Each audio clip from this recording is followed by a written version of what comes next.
government property. You're not under SLA, Singapore Land Authorities. So you wouldn't get any sort of the similar funding that the others were getting, It wouldn't be the same, like you get the rent rate waiver, so on and so forth. But until much later, when it became an announcement, where the landlords had to really help, then they started doing some sort of assistance. Initially, they even gave out rent waivers to tuition centers, but it didn't make sense because tuition centers were still teaching. You didn't have to be there physically. They were teaching online. Homework worksheets were all given out. They were still getting the pay. Each student was giving $100 per hour to each teacher, and each class is 20 students. So every hour they were earning 2K. And then on the other hand, I cannot do an online massage, right? I mean, I can teach a massage maybe, but it wouldn't even be as good as teaching a person in person. But honestly speaking, we don't do that much teaching. We do mostly physical massage, of course. And then I tried to explain that to my landlord, and she was saying, no, it was a MOH directive. That's why we give that rent waiver. But honestly, we don't really give rent waivers. I'm like, what the heck is going on? So I was very infuriated. I was very depressed for a couple of days. It didn't make sense to me because all these government directives were made to help the tenants instead of being like black and white. Tuition centers get rent waivers, and that. The guidelines were there to help people that couldn't afford.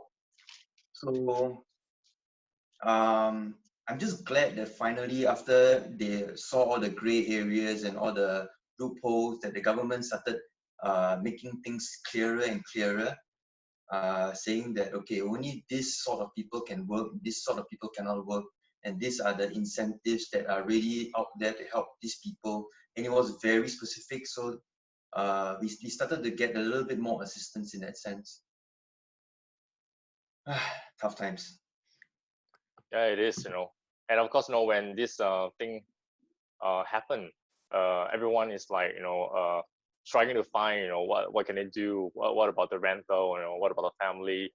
And of course, I mean, for me, because I don't have overhead, right? So, I cannot imagine, the stress you are having right now, to continue to pay your employees and, to maintain the gym for, I don't know how long will this last, but I hope that, they can look into the,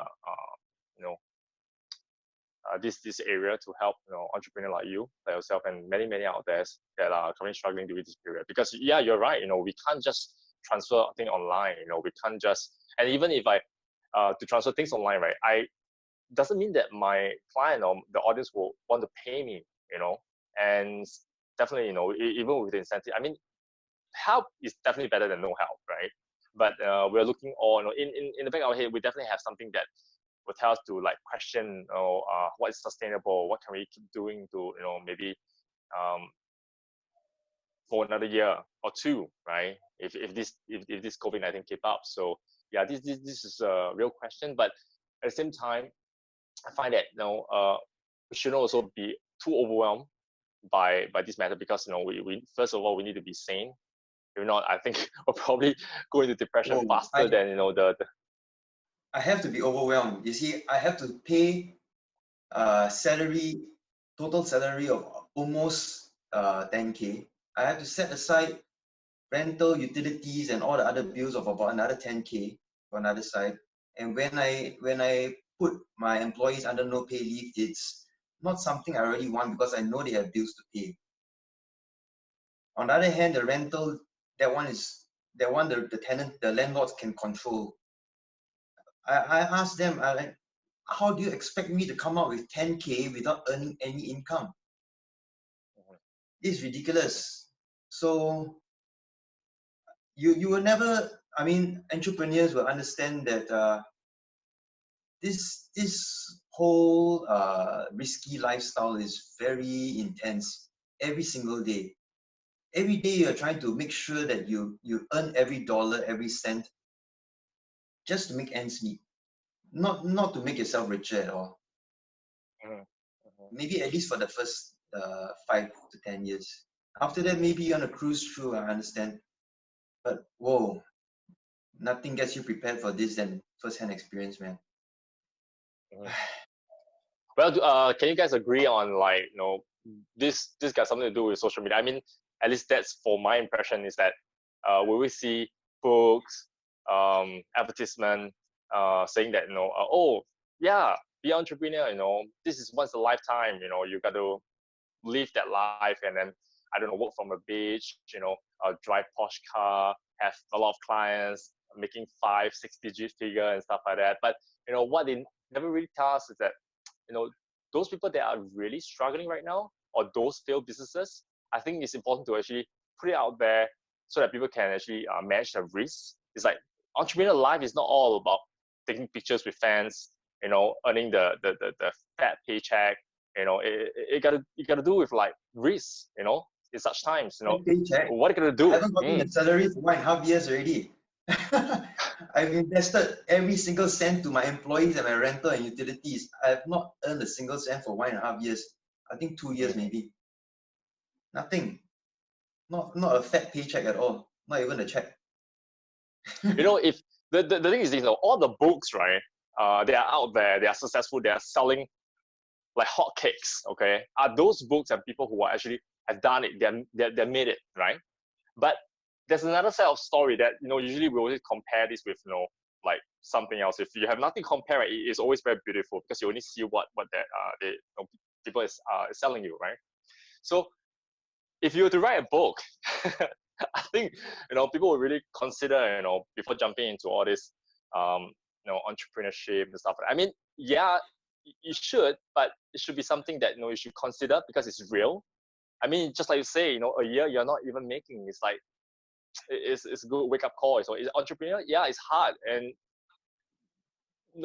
realize your risk. If things like that happen, and prepare to even, like, go shop, or you change your business model or whatever. So these are some of the things that, I mean, entrepreneur need to it think on. really depends. If your company motto is to earn out of people, you can market the shit out of it and then you earn big bucks, right? Even a cafe that has coffee beans that are cheap, and then they market it and package it, one cup of coffee becomes $8, $10, when in actual fact the cost price is only about what, $2, maybe less.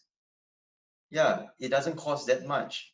But if your motive is to help people, right? I try to make things as cheap as possible. People even asking discounts, I can't really give any more already, because this is as low as it gets to be able to afford my employees. The minimum sum. I'm not even talking about my own salary, because I got none at all. If you are all out to help people, you don't expect any checks at all. Not at least for the first few years where your employees are trying to build a reputation. Because you're investing not on yourself, you're investing in people. If you have a big company, every single employee is an investment. If you have a few companies, each establishment is an investment. Everything that you do, everything that you own, everything that you buy has to be taught more than twice, because you need to make sure that it lasts for a long time as an investment. Even the employees themselves. Because the first year, you expect a loss, you're going to cover for them. Second year, maybe the same thing. Third year is when maybe they'll earn back a little bit for you. And the only way that you can get this kind of loyalty is if you treat them right. Otherwise, after the first 2 years where you have invested in them, and then they start to slowly get back what they have been earning from you, after they slowly get back there, then they leave you. And that's not their fault, no. That will be your fault already if you never keep them. Because it all depends on the employer's ability to make them feel wanted. So this by itself means that your job doesn't lie only solely on earning money, but also the emotional needs. So you'll see that if, let's say, any employee were to tell you, when I'm here with my employees, I always ask them how they are. Because you become like a godfather, you become like a nanny. You need to make sure that everything is going well in their life. It cannot just be a hi, bye, how are you, eaten already? Okay, that's it. No. You need to find out about their relationship problems. You need to try to help. You cannot solve it, but you must let them know that you're there for them, like a brother or sister to them. And this is the only way that you can help to build a relationship, a bond so strong that they will want to stay with you by your side. And this is not a scheming strategy. It has to come from the heart. So if you are an entrepreneur and you don't have the heart, you cannot make it. You cannot fake it till you make it. It doesn't work that way. The heart has to be genuine. Otherwise, everyone can see through it. Yeah. It's tough, man.